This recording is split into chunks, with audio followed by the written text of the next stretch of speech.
And now on Nights with Steve Price, the Courses and Careers Show with Danny Bielik. Thanks to Management Consultancy International. Go to mci.edu.au. Danny joins us every Wednesday night. He's actually offshore again. Last time he was off travelling, selling the MCI business around Asia. He was in Manila. He's now in Bangkok in Thailand. How are you, Danny? I'm well, thanks, Steve. How are you? Big difference, Thailand to the Philippines, I presume? Geez, I tell you what, Thailand has really been a major success story of the economic boom. It's a great story of people coming from the bush into the middle class, and you can see it in every part of Thailand and in every family and in the faces of the people here and the cars that they drive. It really is an incredible success story. Are they hungry for our education assets as well? You better believe it. You walk up and down the streets of Bangkok and you see signs for people to come and study, complete their qualifications in Australia, more so than any other country in the world. And it really is, it's an incredible export success story, and nowhere more so than here in Thailand. I heard the Treasurer, Joe Hockey, today being very optimistic about the economy. He needs to be a salesman. He needs to talk it up. He was giving us some raw stats, though, about small business startups and how that's accelerated again in the face of what everyone else thought would be a downturn. What did you read out of those latest employment figures? Look, the unemployment figures were a surprise to economists. They weren't a surprise to me, Steve. We saw the seasonally adjusted figures go from 6.2% unemployment to 6.1%. And if you actually look at the graphs that are put out by the Australian Bureau of Statistics, you'll see that it levelled off over the last few months and unemployment has started to come down. We're seeing a lot more full-time employed people coming into the market and an increase in part-time employment, but really full-time employment is the great story, and that's pardon me, that's a story of Australian businesses feeling a lot more confident about investing in people to start to grow their businesses. Yeah, that raw figure of 31,500 people in seasonally adjusted, is that for 1 month? That is for 1 month, Steve, sure. And another 6,100 part-time employed being added to the pool.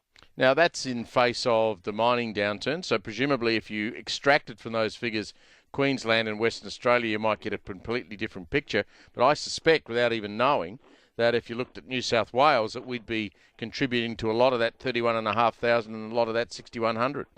Yeah, and look, New South Wales is really, again, the great success story in Australia. New South Wales went from 6.2 to 6.0% seasonally adjusted. And if you compare that to what else is going on in Australia, have a look at Victoria. The Daniel Andrews government down there doing its level best to destroy jobs, and sure enough, they're starting to be successful. Unemployment has gone from 6.0 to 6.2%, while the rest of Australia is either level or improving. Yeah, they really are going to have a hard look at themselves in Victoria. What they've done down there is absolute disaster, and Daniel Andrews is going to turn out to be a very ordinary premier, I think. Danny Bielik's with us from MCI, 20 to 10. More with Danny after this. You're listening to the Courses and Careers Show with Danny Bielik. Thanks to Management Consultancy International. Go to mci.edu.au. Danny's in Thailand. He's on the line now. Before you went away, you will have seen the Four Corners program, Degrees of Deception. You've talked on this show about this before. The allegations that were made the other night about things like soft marking and being able to speak English and fabricated documents, all very serious. What did you make of it? Yeah, look, Steve, they really were serious, and a lot of these allegations came out of an ICAC report which was released late last week. But to be honest, while I found the ICAC report to be a bit biased, a bit not level, the ABC report on Four Corners took it to a completely new level. Steve, this was the most one of the most shameful pieces of journalism I have ever seen in my entire life. This is the organisation, Steve, that did its best to completely destroy the live cattle trade, and they are absolutely 100% out to get the international student industry. We're talking about a structure here or an industry that employs hundreds of thousands of people directly and hundreds of thousands of more indirectly here in Australia, that is riding off the back of the great rise in the middle class, particularly in India and China, but right throughout Asia and in South America, where there's a lot of people going from more agrarian cultures to more sophisticated lifestyles, having better qualities of life, longer lifespans, and trading with countries like Australia even more. Now, Australia is right at the centre of the creation of the middle class growth in these countries, and it's our tertiary education industry that is providing the sorts of access to the education that these countries need. And the ABC did its level best the other night to try and rip through the heart of it. So what was it about that report that most upset you?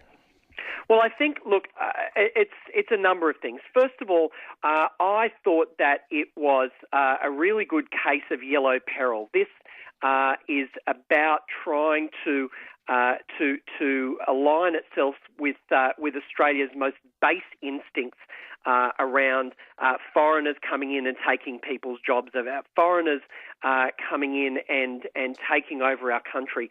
And, you know, what you saw was a lot of anecdotal stories about students cheating. You saw stories about Chinese students who are unable to speak English coming into Australia, into Australian universities. Well, guess what, Steve? That's exactly what's happening. Absolutely right.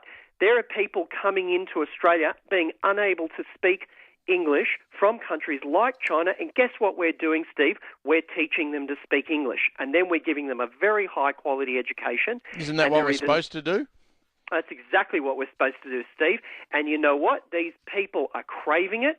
They want a high-quality education. They want to be told when they're doing something wrong, and they want to be given opportunity after opportunity to correct it. Australia has a world-class education system, and any opportunity that the ABC has to put pay to that, they will take, and it's an absolute shame on that organisation. Steve, I'd love to see them all over Media Watch on Monday night. I'll be watching very carefully. I don't think it's going to be there. No, I doubt it will be. And we saw what happened last time, didn't we, when the Indian student intake was targeted. It didn't take very much to basically destroy that industry. Bang, cut it off at the knees. Yeah, well, that's exactly what happened. And you had shameful scenes of Julia Gillard, who was the education minister, federal education minister at the time, going over and sitting in front of a very hungry Indian media pack, completely unbriefed, basically apologising for I don't know what, and the Indian media absolutely launched into her. Shortly thereafter, the federal government, led then by Kevin Rudd, did their level best to try and shut down the international education market. Steve, at that time, you could have walked up and down some of the inner city streets of Melbourne, and you would have seen cafe after cafe and news agency after news agency closed down, hotels with rooms going vacant because a lot of those businesses were reliant on the international student market.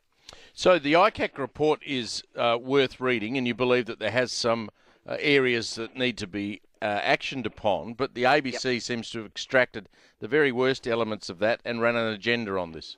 All right, well, let's take some examples of what the ABC did.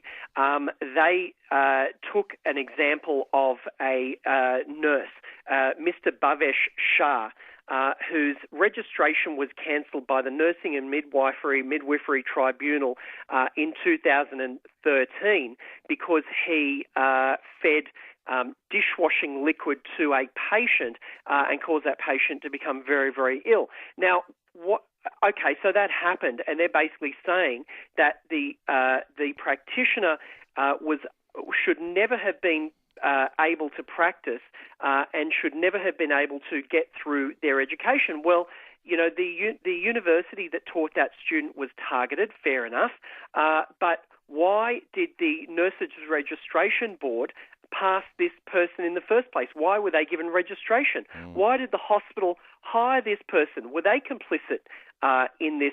And more alarmingly, Steve, and this is why I call it a witch hunt, which is exactly what it is, a witch hunt. In that same year, around 75 people and organisations, just in that 1 year, were targeted by the Nursing and Midwifery Tribunal and had names like Mr. Andrew Simonson, registration cancelled, Mr. Ross Leonard, reprimanded and conditions imposed, Dr. Michael Mackay, disqualified for 3 years. But they're not the ones that Four Corners picked up on. It was the name Bhavesh Shah. Why would a directly Indian name be targeted as one of 75 people and hundreds in the decades since, be targeted by Four Corners? Well, I think you've called them out. We'll have to talk more about that next week, Danny. You look after yourself there in Thailand, and I'll talk to you next Wednesday night. Thanks, Steve. Looking forward to it. Danny Bielik there from MCI joined us every Wednesday.